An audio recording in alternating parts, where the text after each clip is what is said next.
Hello, everybody. Welcome back to Firewalls Don't Stop Dragons. I am your host, Gary Parker. Today we have episode 339 for August 28th, 2023. Got a news show for you this week. Plenty of news to catch you up on. But real quick, before I get into that, this is your last call. The Dragon Challenge Coin promotion for new patrons will be ending this week. You have until Thursday, the end of the month, if you want to snag one of those super cool security-enhancing Dragon Challenge coins by becoming a new patron. Go to fdsd.me/promo823 for all the details and get them while you can. I will be doing this again at some point. I'm not sure when, but it could be a while. So take your opportunity while you can. So we have a news show for you this week. As I said, we're going to be talking about some Mac malware as well as some Android malware. I'll be telling you about a new Illinois law that makes it possible for people to sue when somebody doxes them, and we'll talk about what that means. Meta is planning to roll out end-to-end encryption for Messenger finally, they say by the end of this year. Some LinkedIn user accounts have been taken over. Apparently there's a big focus on hacking people's LinkedIn accounts, so I'll tell you what to do about that. Apparently Intel is joining the club and collecting a lot of personal information, or potentially personal information, just from their GPU drivers. I was not aware this was a thing, but apparently it is, and Intel's not the first. Tesla has had a data breach that apparently impacted 75,000 employees, and apparently it was an insider job. Many U.S. tech companies are threatening to leave the United Kingdom over some privacy issues. Police are getting DNA from people who think they have opted out of sharing information with law enforcement, but they're getting it anyway. A Pennsylvania court has said that state police cannot hide how it monitors social media. The Freedom of the Press Foundation has some really good tips for people to protect their data in light of the recent police raid that took a lot of stuff from a newspaper, I think it was, in Kansas. There's an article from a brand new 404 Media, which apparently was formed by some folks that came from Vice, since Vice, I guess, was shut down. And it's about an online tool that hackers are using to dox basically anyone for about $15 to $20. And what's behind that information and where they're getting that information is really the more interesting part of that. And finally, a short comment about how the NSA has ordered its employees to spy on the world with dignity and respect. And I've got a take on that might not be what you would assume. And finally, for the tip of the week, we'll do part 3 of my series on securing your home network. And we are on phase 3, which is assess. So there's your preview, and now let's get into the details.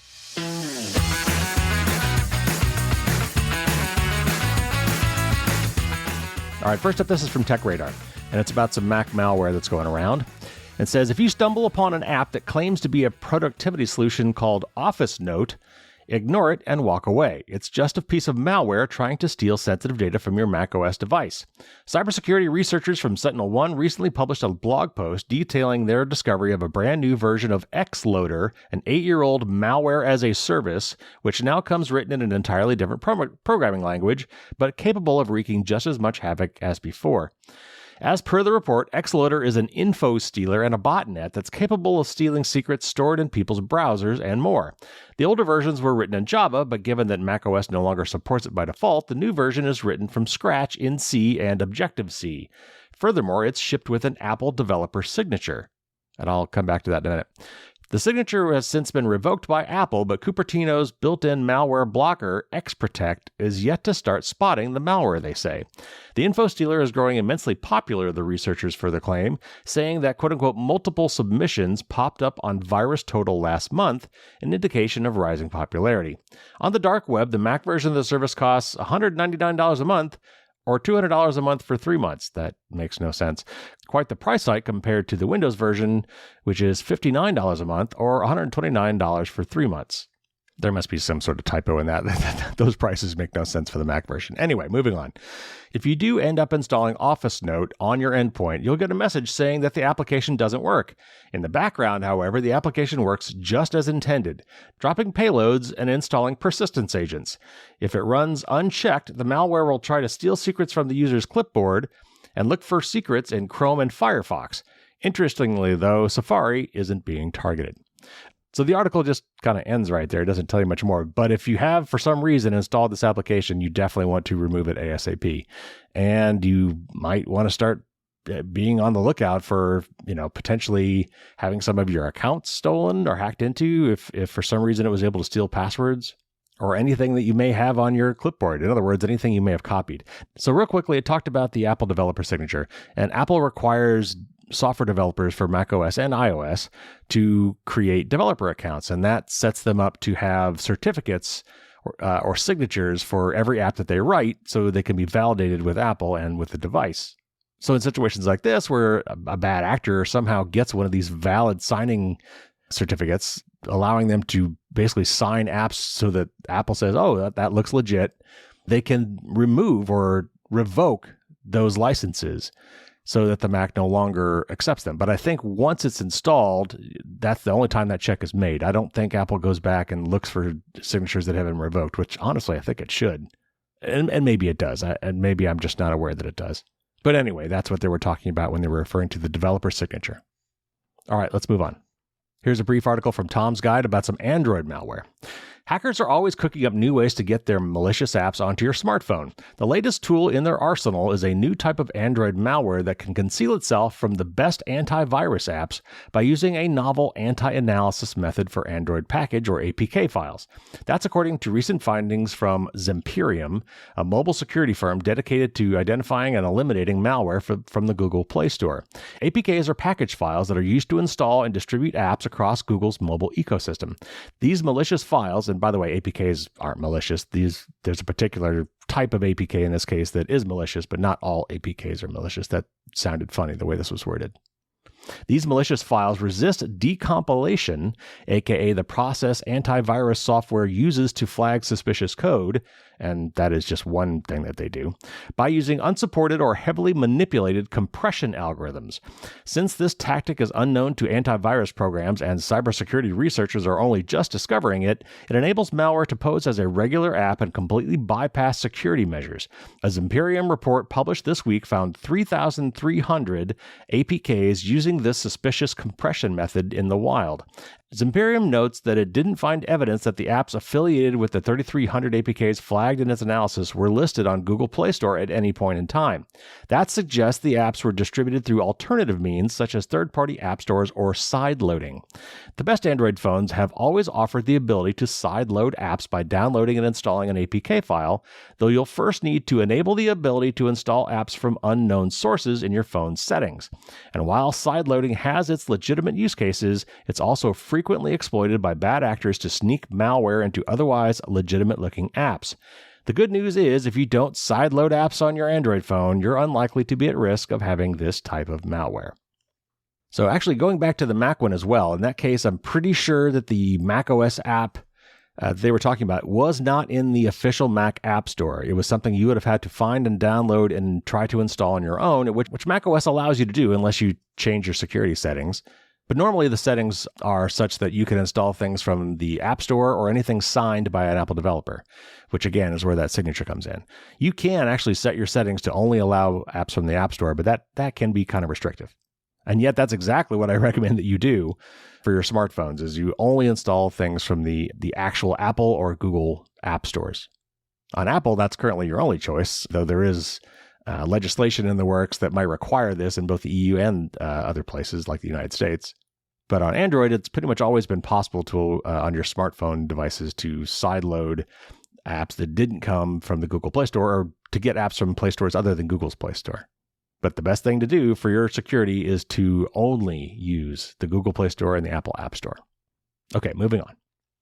This is from Ars Technica, and it's about a new Illinois law allowing people to sue other people who dox them.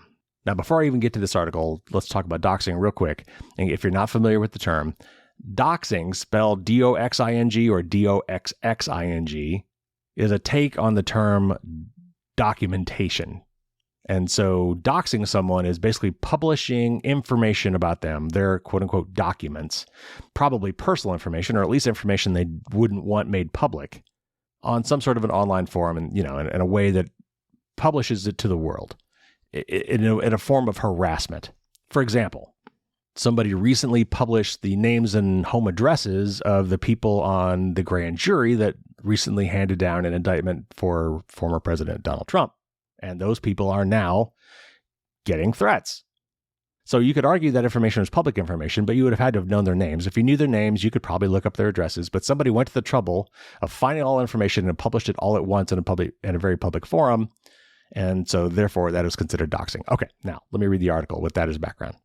Last Friday, Illinois became one of the few states to pass an anti-doxing law, making it possible for victims to sue attackers who intentionally publish their personally identifiable information with intent to harm or harass them. The Civil Liability for Doxing Act, which takes effect on January 1st, 2024, passed after a unanimous vote. It allows victims to recover damages and to request, quote, a temporary restraining order, emergency order of protection, or preliminary or permanent injunction to restrain and prevent the disclosure or continued disclosure of a person's personally identifiable information or sensitive personal information, unquote. It's the first law of its kind in the Midwest, the Daily Herald reported, and is part of a push by the Anti-Defamation League, or ADL, to pass similar laws at the state and federal levels. ADL's Midwest Regional Coordinator, David Goldenberg, told the Daily Herald that ADL has seen doxing become, over the past few years, an effective way of, quote-unquote, weaponizing the internet. ADL has helped similar laws pass in Maryland, Nevada, Oregon, and Washington. Illinois' law was motivated by a doxing attack on a business that subsequently shut down. The Uprising Bakery and Cafe was doxed last year after it planned an all-ages drag brunch, which triggered threats of violence against the bakery's owner, Karina Sack, and vandalism of the establishment. Goldenberg told ours that the doxing tore apart Sack's business, and after the bakery closed, ADL raised nearly $50,000 through a GoFundMe campaign to help her recover. While many states don't have doxing-specific laws, some have passed laws against online stalking, harassment, and cyberbullying that allow victims to press criminal charges against those who dox them. But few laws, Goldberg told the Daily Herald, help people financially recover from doxing the way that the Illinois law seeks to do. The ADL's ultimate goal is to see a federal anti-doxing law passed, but right now Congress is only taking small steps in that direction by mulling the Doxing Threat Assessment Act introduced in May. Rather than provide legal remedies for doxing victims, this federal law would, quote, require the Department of Homeland Security to develop and disseminate a threat assessment regarding the use of cyber harassment, including doxing, by terrorists and foreign malicious actors and for other purposes, unquote. Congress may be right to exercise caution in passing anti-doxing laws, according to the ACLU of Illinois, which opposed the Illinois law that passed this month. ACLU of Illinois' Director of Communications and Public Policy, Ed Yonka, told the Daily Herald that his organization remained opposed because the law could infringe on free speech rights. The ACLU's chief complaint seems to be that individuals can be sued for sharing publicly available personally identifiable information that any ill-intentioned person wishing to confront others in person could readily find.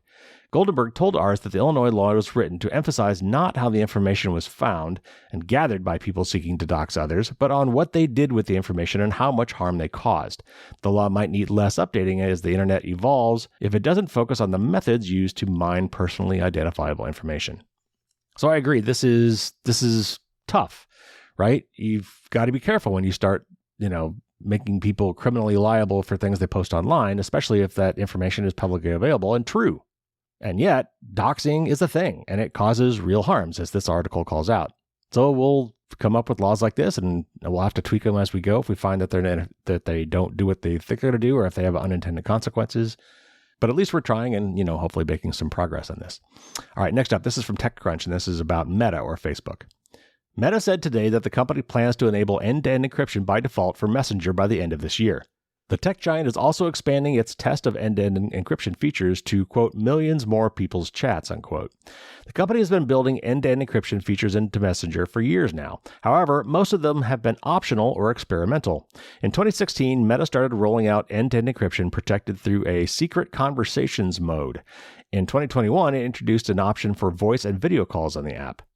The company made a similar move to provide an end-to-end encryption option for group chats and calls in January of 2022. In August of 2022, Meta started testing end-to-end encryption for individual chats.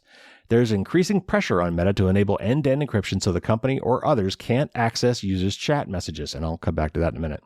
Protecting individual communications has become more important after a girl and her mother in Nebraska pleaded guilty to abortion charges in July after Meta handed over her DMs to cops.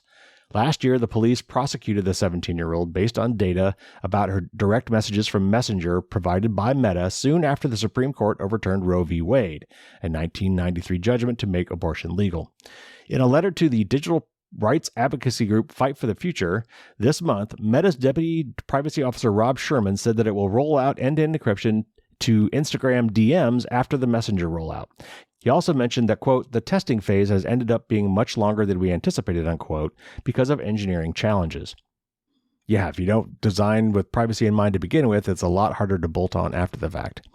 Authorities around the world have been exploring rules that could put encryption in messaging apps at risk. While Meta was pushing back on these proposals through WhatsApp to support end-to-end encryption, it is yet to fully build out these protections for Messenger and Instagram DMs, which, of course, they are now planning to do. So that's a good thing. So just a couple things. Remember that Meta still makes the app itself, and therefore, because it is at the end, end-to-end encryption just means that it's encrypted between the two ends. At either end, it's necessary to be able to read the messages, so they have to be unencrypted. And that's where the app is. So all this is really saying is that the messages, as they go through Meta's servers, Facebook, Instagram, etc., those messages on the servers will be encrypted, and therefore employees of Meta will not be able to get to them. They can hand them over to authorities, but they'll be encrypted, which, if they're encrypted properly, should mean that they're useless, and they can't really be stolen by cybercriminals. I mean, again, they can, but they'll be encrypted.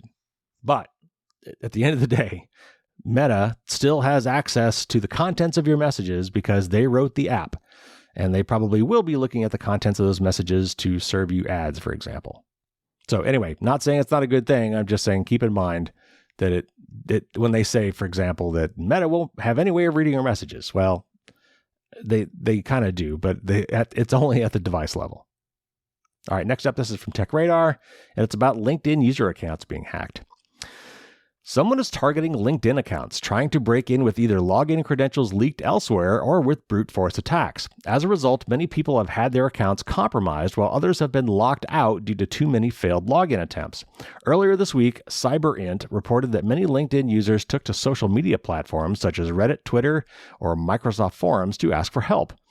And by the way, LinkedIn is owned by Microsoft now. LinkedIn's customer support, it seems, is being overwhelmed with requests, resulting in unusually long response times. And this is a quote from CyberInt researcher Coral Tayar. Quote, some have even been pressured into paying a ransom to regain control or faced with a permanent deletion of their accounts. While LinkedIn has not yet issued an official announcement, it appears that their support response time has lengthened with reports of high volume of support requests, unquote. Sharing their experience on Reddit, one user said their account got hacked 6 days ago and that the email associated with the account was changed in the middle of the night. The victim asked the company for help to no avail. Quote, no response from them anywhere. It's pathetic. I tried reporting my hacked account, going through identity verification, and even DMing them on @LinkedInHelp on Twitter. No responses anywhere. What a joke of a company, unquote.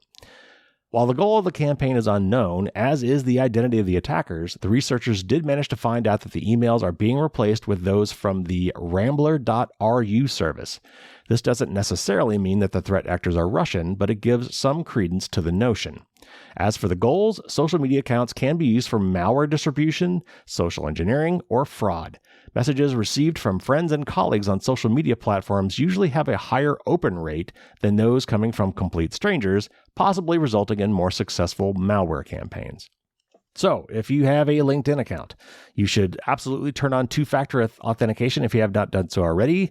And I would even recommend that you double check that, because when I read this article, I went to check mine just to be sure that it was turned on, and it wasn't.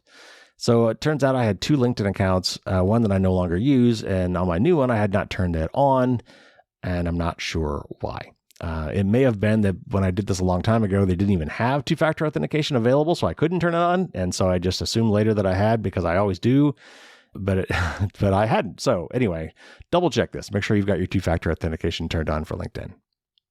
Next up, this is from Extreme Tech, and this is something I didn't know was a thing. I'm not surprised now, just shaking my head, but let me read this article and then you'll know too. And before we get into this, just real quick, GPU is graphics processing unit, and a discrete GPU is usually like a dedicated card, like something you would put into a tower PC. That's what they mean by discrete. A lot of motherboards have GPUs already built onto the motherboard, or some of them actually have them built into the CPU chip itself. But in this case, we're talking about a dedicated separate card or some sort of dedicated hardware. When Intel joined the discrete GPU market almost a year ago, everyone wondered when it would catch up with NVIDIA and AMD. As of August 2023, it apparently has, at least in one respect. Like its competitors, Intel has introduced a telemetry collection service by default in the latest beta driver of its Arc GPUs. You can opt out of it, but we all know most people just click yes to everything during a software installation. Intel's release notes for the drivers don't mention this change to how its drivers work, which is a curious omission. News of Intel adding telemetry collection to its drivers is a significant change to how its GPU drivers work. Intel has even given this new collation routine a cute name, the Intel Computing Improvement Program. Gee, that sounds pretty wonderful. According to Tech Power Up, which discovered this change, Intel has created a landing page for the program that explains what is collected and what isn't. At a high level, it states, quote, "This program uses information about your computer's performance to make product improvements that may benefit you in the future," unquote. Though that sounds innocuous, Intel provides a long list of the types of data it collects, many unrelated to your computer's performance. These include the types of websites you visit, which Intel says are dumped into 30 categories and logged without URLs, or information that identifies you, including how long and how often you visit certain types of sites. It also collects information about, quote, how you use your computer, unquote, but offers no details. It will also identify, quote, other devices in your computing environment, unquote. Numerous performance-related data are also captured, such as your CPU model, display resolution, how much memory you have, and, oddly, your laptop's average battery life. Though this sounds like an egregious overreach regarding the type of data captured, to be fair to Intel, it allows you to opt out of this program. And I don't think that's fair, by the way. I think it should be opt-in. Anyway, this is apparently not the case with NVIDIA, who doesn't even ask for permission at any point during driver installation, according to Tech Power Up. AMD, on the other hand, does give you a choice to opt out like Intel does, regardless of what other options you choose during installation, and even provides an explainer about what it's collecting. The Computing Improvement Program is listed as an optional feature for Intel's 101.4578 beta drivers for Arc GPUs, and the company provides a link to the page above to see what it's tracking. You can easily uncheck the box if you don't feel comfortable with the amount of data collection it offers, so be vigilant when installing these drivers. Also, although Intel's decision to add this feature to its drives may be disconcerting, it's par for the course these days, as we explained above. It's just a surprise it took Intel this long to adopt it.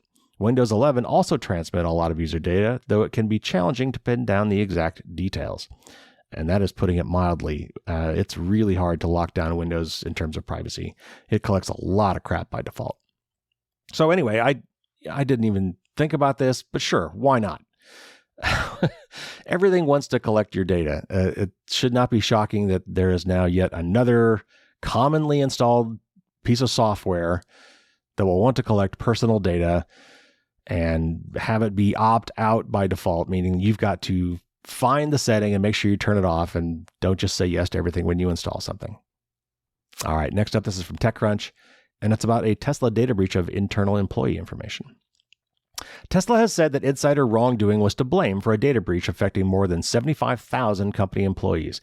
Tesla, the electric car maker owned by Elon Musk, said in a data breach notice filed with Maine's Attorney General that an investigation has found that 2 former employees leaked more than 75,000 individuals' personal information to a foreign media outlet.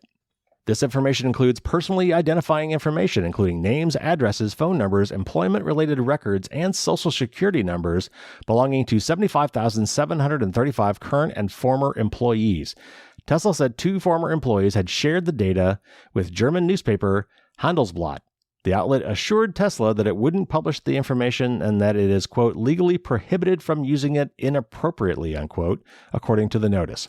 Handelsblatt reported in May that Tesla has been hit by a massive breach revealing everything from employees' personal information to customer complaints about their cars. The publication obtained more than 23,000 internal documents dubbed the Tesla files, containing 100 gigabytes of confidential data. This included employees' personal information, customer bank details, production secrets, and customer complaints about Tesla's full self-driving features. According to Handelsblatt, Musk's social security number was also included in the leak. Tesla filed lawsuits against the employees allegedly responsible for the data breach, which resulted in the seizure of the employees' electronic devices. This incident comes after Reuters reported in April that Tesla workers shared sensitive images recorded by customers' cars. Between 2019 and 2022, it was reported that employees shared invasive images and videos recorded by car cameras. And I talked about that when it happened. So, my take. First of all, again, this is internal employee info, so if you're a Tesla driver, this shouldn't affect you unless maybe you've had some correspondence with Tesla, the company. Sounds like maybe some of those emails and things may have leaked. But now we have to realize these companies probably needed to maintain a good bit of this information. I mean, they're employees. They probably had to keep some of this very personal information about these guys. But what they didn't do, apparently, is restrict access to this data. And, maybe these people were in human resources. Maybe they were supposed to have access to all of this data. I don't know. But they still somehow managed to get a lot of documents and a lot of information. So even if you work in HR, do you need to somehow download everybody's data into a file, onto a thumb drive or something? Probably not. So you can raise flags when someone does a mass copy of information, even if they're supposed to have limited access to that information. But anyway, it just goes to show again that, humans will be human and data wants to be free. So it can be hard to lock this stuff down. So the next best thing is to collect as little as possible, to retain it for as short a time as is necessary, and basically treat it like nuclear waste. All right, moving on. This is next one's from the BBC. And it kind of relates to something we were talking about earlier with Meta's end-to-end encryption. It was difficult to maintain a poker face when the leader of a big U.S. tech firm I was chatting to said that there was a definite tipping point at which the firm would exit the U.K. I could see my own surprise mirrored on the faces of the other people in the room, many of whom worked there. They hadn't heard this before either, one told me afterwards. I can't tell you who it was, but it's a brand you would probably recognize. I've been doing this job for long enough to recognize a petulant tech ego when I meet one. From big tech, there's often big talk. But this felt different. It reflected a sentiment I have been hearing quite loudly of late from this lucrative and powerful US-based sector. Many of these companies are increasingly fed up. Their tipping point is UK regulation, and it's coming at them thick and fast. The online safety bill is due to pass in the autumn. Aimed at protecting children, it lays down strict rules around policing social media content, with high financial penalties and prison time for individual tech execs if the firms fail to comply. One clause that has proved particularly controversial is a proposal that encrypted messages, which includes those sent on WhatsApp, can be read and handed over to law enforcement by the platforms they are sent on, if there is deemed to be a national security or child protection risk. The NSPCC Children's Charity has described encrypted messaging apps as the quote-unquote front line of where child abuse images are shared, but it's also seen as an essential security tool for activists, journalists, and politicians. Currently, messaging apps like WhatsApp, Proton, and Signal, which offer this encryption, cannot see the content of these messages themselves. WhatsApp and Signal have both threatened to quit the UK market over this demand. In the UK, proposed amendments to the Investigatory Powers Act, which included tech firms getting Home Office approval for new security features before worldwide release, incensed Apple so much that it threatened to remove FaceTime and iMessage from the UK if they go through. Clearly, the UK cannot and should not be held to ransom by U.S. tech firms, but the services they provide are widely used by millions of people, and rightly or wrongly, there is no UK-based alternative to those services. So this article goes on. It's actually, I didn't really like the way a lot of this article was written, to be honest. It goes on to talk more about regulation of big tech and the, push and pull, the political push and pull between big tech and governments trying to regulate them. But this is a really important issue, particularly the end-to-end encryption part, and even the part saying, look, you can't add new security features unless you check with us first. That's just not viable. I don't know how they expect that to work, but from what I've been hearing, this is likely to pass. So we're going to see what happens. We're going to see what happens when they pass this, and it could get ugly. All right, next up, this is from The Intercept, and this is yet another cautionary tale about sharing your DNA with online services. And this is, by the way, a really, really, really long article. I'm just going to read part of this, and it's probably 3 to 4 times longer than even what I'm going to put here. So if you want more information, you can get in the show notes. CeCe Moore, an actress and director-turned-genetic genealogist, stood behind a lectern at New Jersey's Ramapo College in late July. Propelled onto the national stage by the popular PBS show Finding Your Roots, Moore was delivering the keynote address for the inaugural conference of forensic genetic genealogists at Ramapo, one of only 2 institutions at higher education in the U.S. that offer instruction in the field. It was a new era, Moore told the audience, a turning point for solving crime, and they were in on the ground floor. Quote, "We've created this tool that can accomplish so much," unquote, she said. Genealogists like Moore hunt for relatives and build family trees just as traditional genealogists do, but with a twist. They work with law enforcement agencies and use commercial DNA databases to search for people who can help them identify unknown human remains or perpetrators who left DNA at a crime scene. The field exploded in 2018 after the arrest of Joseph James DeAngelo as the notorious Golden State Killer, responsible for more than a dozen murders across California. DNA evidence collected from a 1980 double murder was analyzed and uploaded to a commercial database. A hit to a distant relative helped a genetic genealogist build an elaborate family tree that ultimately coalesced on DeAngelo. Since then, hundreds of cold cases have been solved using the technique. Moore, among the field's biggest evangelists, boasts of having personally helped close more than 200 cases. The practice is not without controversy. It involves combing through the genetic information of hundreds of thousands of innocent people in search of a perpetrator, and its practitioners operate without meaningful guardrails, save for quote-unquote interim guidance published by the Department of Justice in 2019.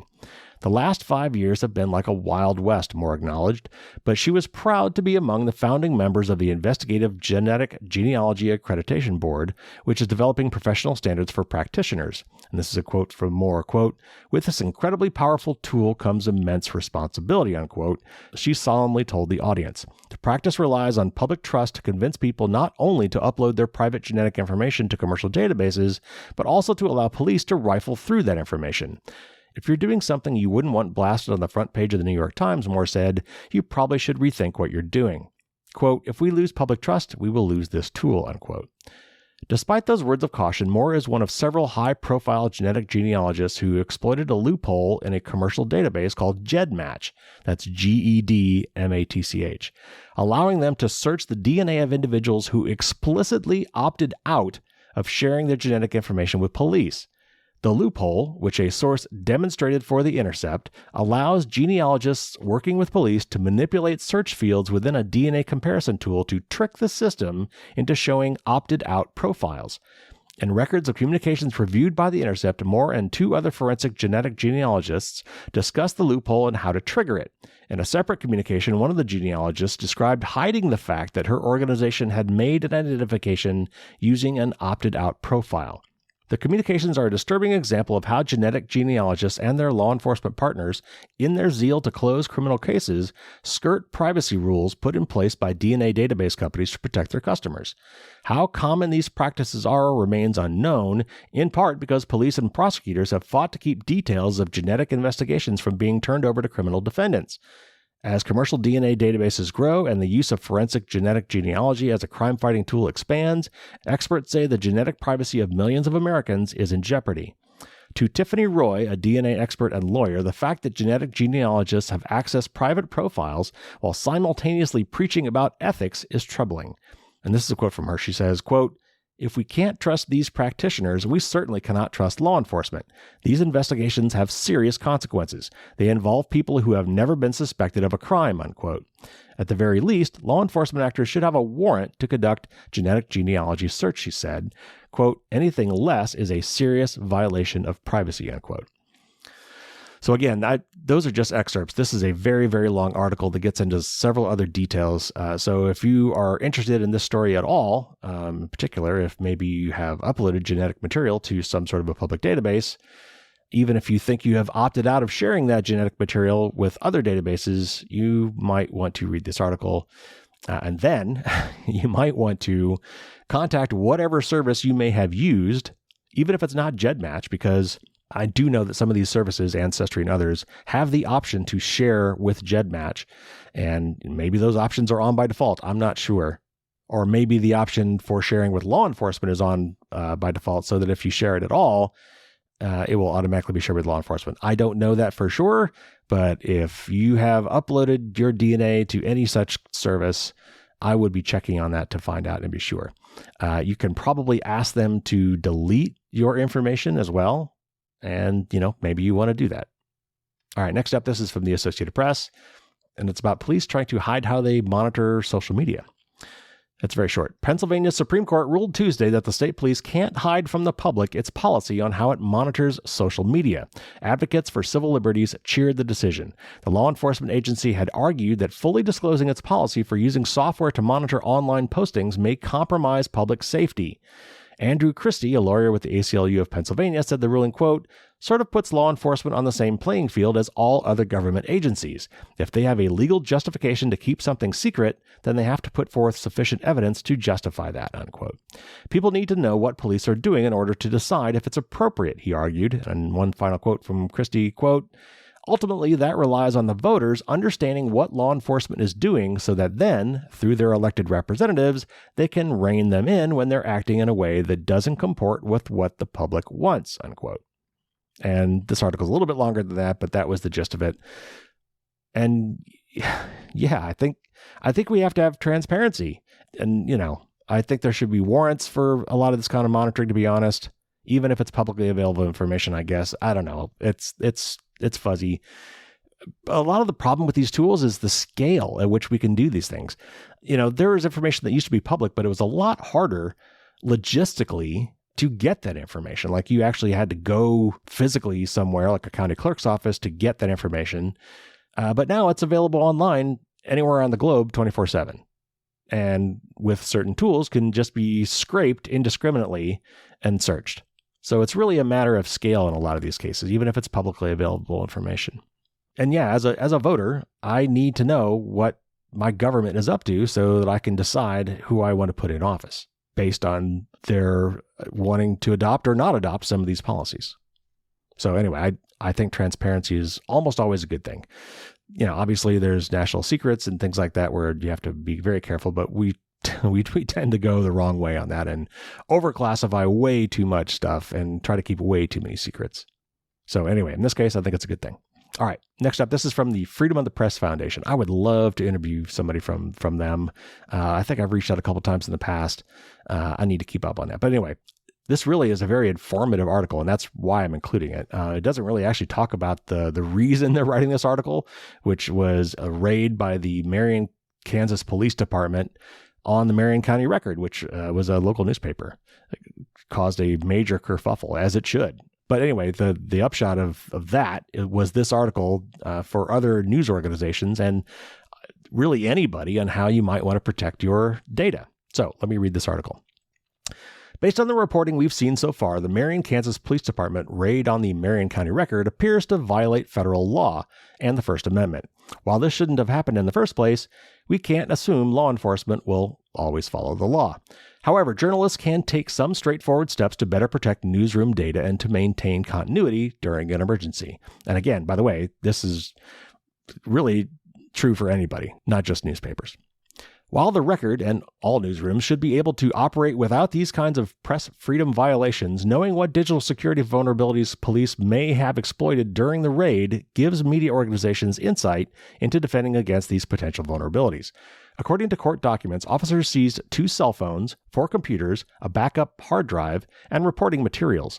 In a video recording of the police raid, and there's a link here if you want it at a timestamp, officers were heard discussing whether they can turn off a computer tower, with one officer stating, quote, "I don't believe this is encrypted, so I think we're okay," unquote. When seizing a device, law enforcement officials hope yours is unencrypted because an encrypted device is significantly more time-consuming to examine without your permission. Without encryption, law enforcement can use the device just like you can, making your most sensitive reporting materials and internal communications up for grabs.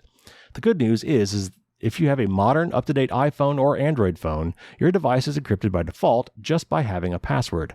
Older Android devices may not be encrypted by default, but you can check by going to your Settings app and looking under Security Settings for Disk Encryption.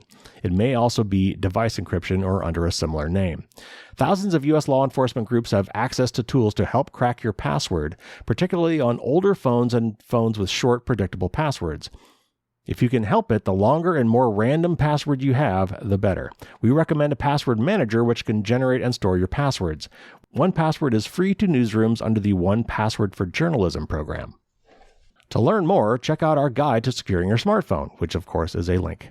Unlike your phone, however, your desktop computer likely does not have encryption enabled by default. You can turn this on manually. On macOS, you can enable device encryption in your settings using File Vault. On Windows, you can enable device encryption with BitLocker. And by the way, I'm pretty sure that is still only available to Enterprise and up. I don't think BitLocker device encryption comes by default with the home version. There are some weird exceptions to that, but there shouldn't be any exceptions. So anyway, the password and recovery code need to be stored somewhere safe, like that password manager we just mentioned.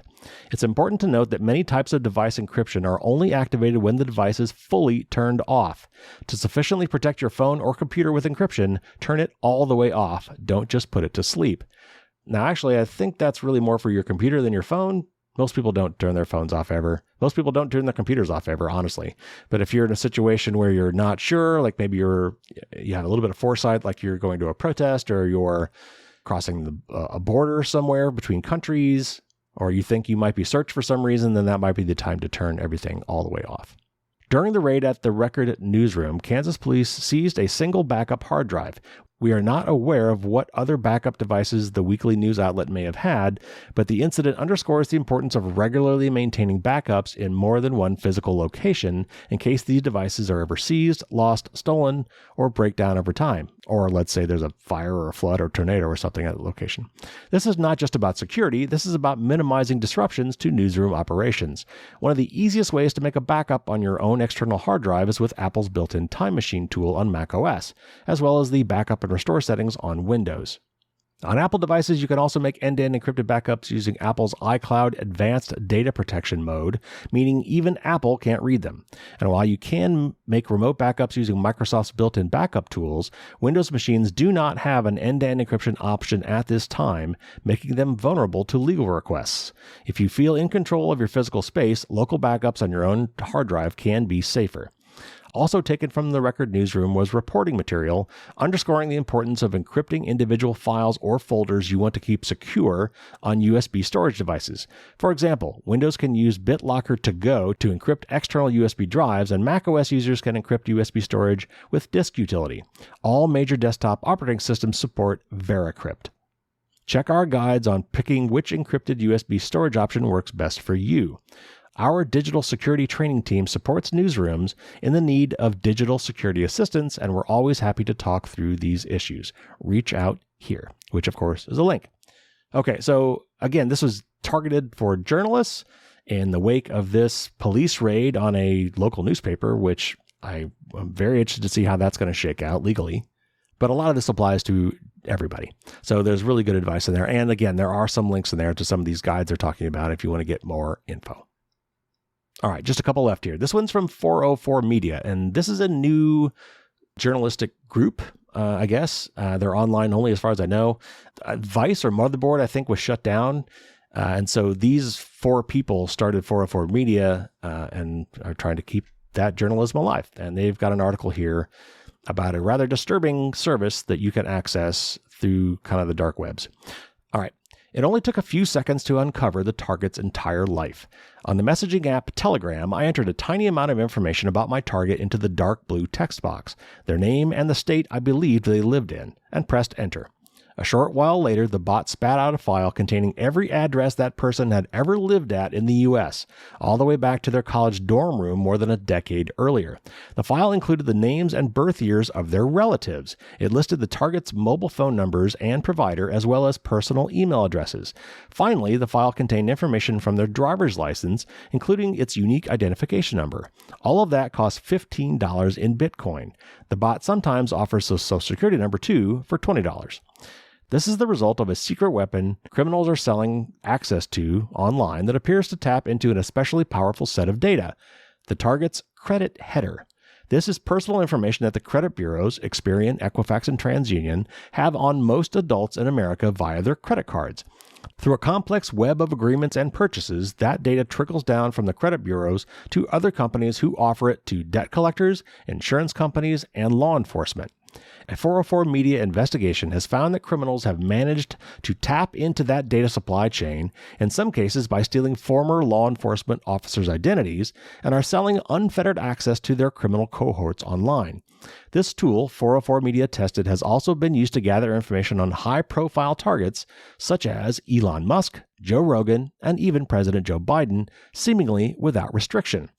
404 Media verified that although not always sensitive, at least some of that data is accurate.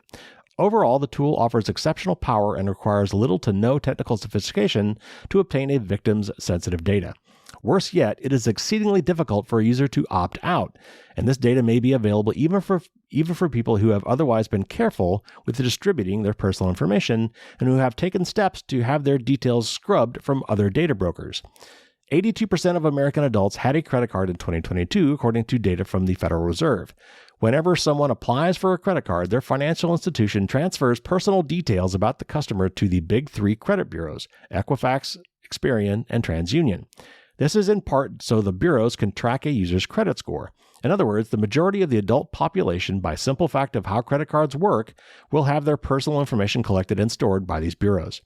The bureaus also play an important role in preventing fraud by holding on to people's most sensitive personal information and using it to verify their identities. But years ago, the bureaus realized that they had such a valuable resource of data and diversified what they did with that information. John Gilmore, head of research at DeleteMe, a company that helps scrub people's data from the internet, said, "The bureaus made some of the data provided by consumers, known as the credit header information, available to other companies. The FTC, or the Federal Trade Commission, defines credit header information as the portion of a consumer's credit report that typically contains the person's name, birth date, current and prior addresses, social security number, and telephone number. Essentially, it can include everything on a person's credit report above the details of who they have borrowed money from, the top, or the header of the document. While credit reports themselves are limited to certain uses, such as applications for credit under the Fair Credit Reporting Act, or FCRA, credit bureaus and data brokers generally believe credit header falls under a different piece of legislation, the Graham-Leach-Bliley Act, or GLBA. This law gives the credit bureaus room to sell credit header information to third parties under a set of use cases that are much broader than the full credit report. Examples include to protect against fraud or the vague term, quote, holding a legal or beneficial interest relating to the consumer, unquote. The third-party companies that buy or receive the credit header information in turn often resell or provide access to it for a fee to private investigators, real estate investors, and other industries.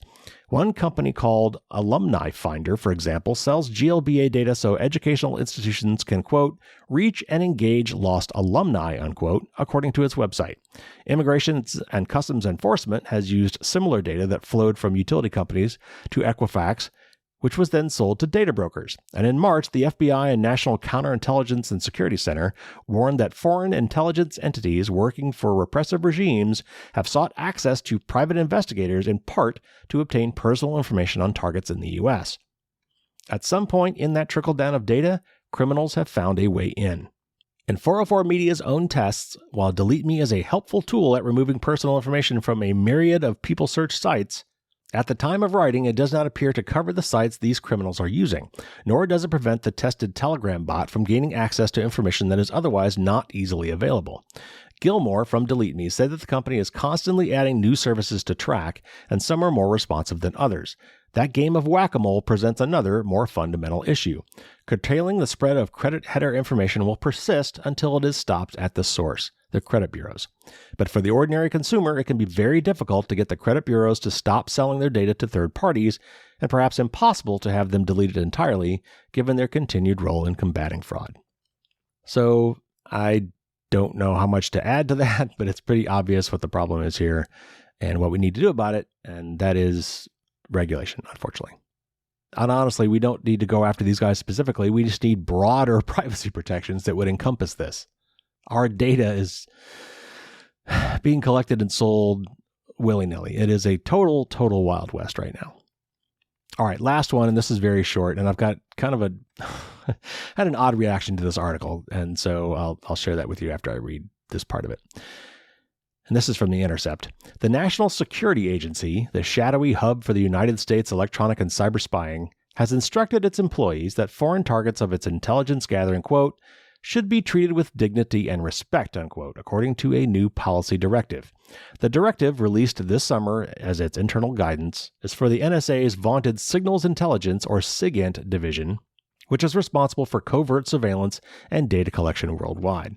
And this is a quote from NSA Director General Paul Nakasone, and it just says, quote, in recognition that SIGINT activities must take into account that all persons should be treated with dignity and respect, regardless of their nationality or wherever they may reside, unquote. Civil liberties experts say the PR-friendly directive is an attempt to mollify European partners and American critics amid a simmering congressional debate over whether to reauthorize the NSA's broad surveillance authorities. Experts also pointed to the absurdity that the NSA, an intelligence agency that specializes in electronic eavesdropping, including the interception of text messages and emails, could do so respectfully. And this is a quote from Evan Greer, director of Fight for the Future. And Evan said, quote, this is like the CIA putting out a statement saying that going forward, they'll only waterboard people with dignity and respect.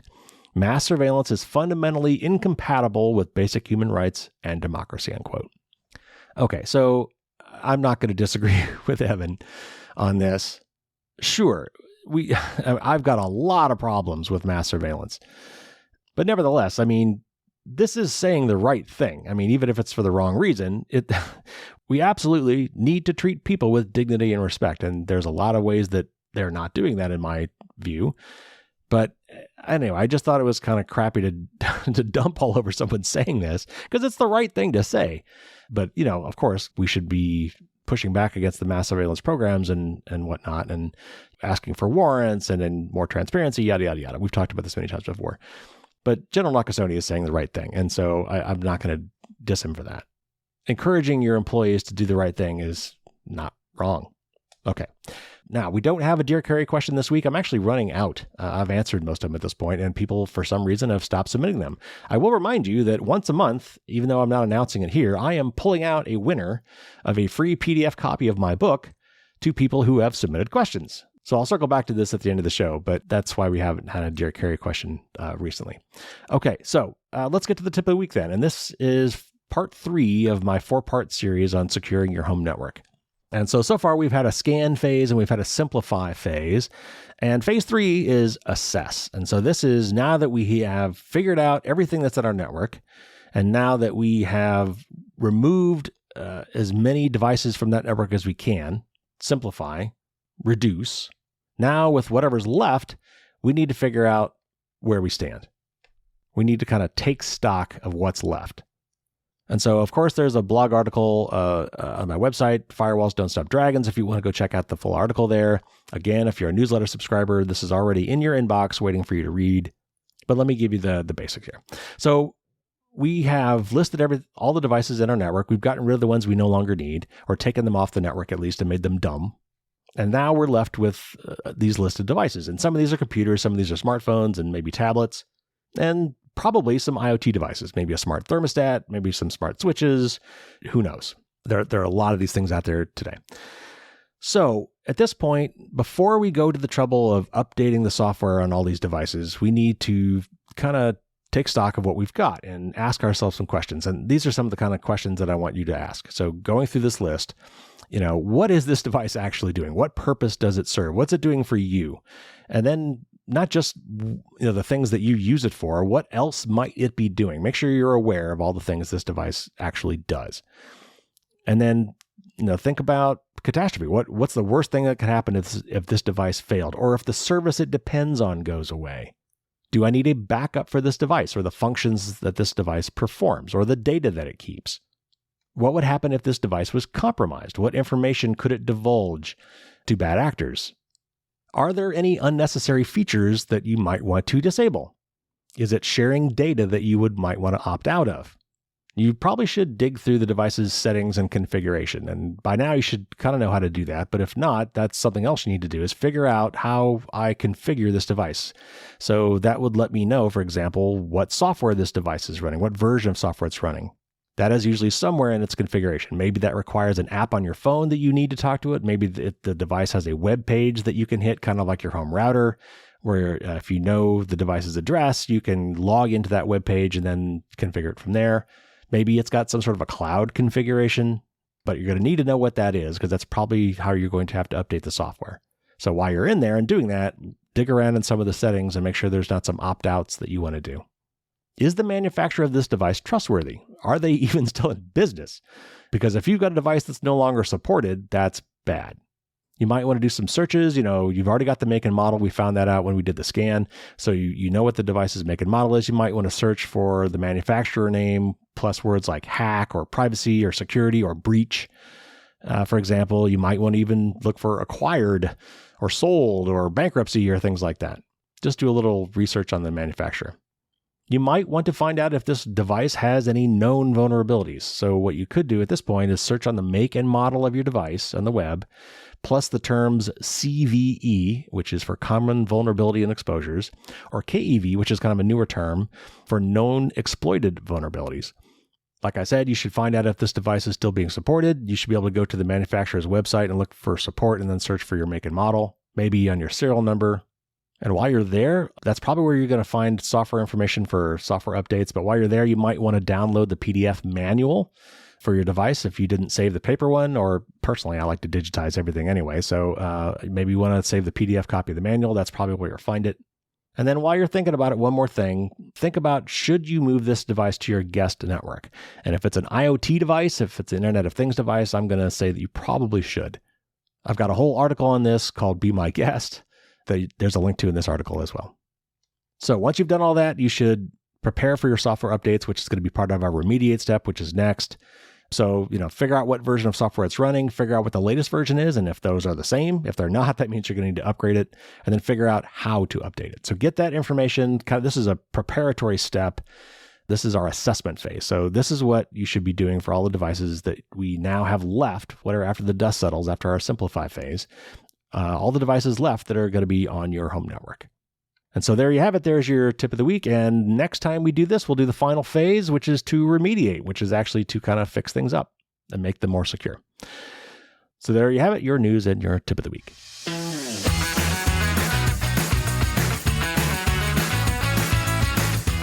All right, everybody, that will do it for this week. Thank you again for tuning in. My higher level patrons will get the Merlin's Musings for this week. And I'm going to be talking about, I want to call it does anybody really know what time it is? Which is a reference to a Chicago song. There was a recent article that I didn't bother reading here because it was kind of esoteric about some problems that Microsoft Windows was having with randomly resetting the system clock, and that brought up a lot of thoughts. So I'm going to talk a little bit about time troubles, what sort of problems that can cause. We'll talk a little bit about GPS and NTP and things like that. So anyway, that will be for my higher level patrons in my Merlin's Musings segment for this week. So again, please send me your Dear Curry questions. If you want all the details, go to fdsd.me/Q&A. And again, I am giving, once a month, I'm giving a free PDF copy of my book to people who have submitted questions, whether I answer them on the air or not. So if you've got questions about security and privacy stuff, anything that we talk about on the show, shoot me a question and I will try to answer it on the air.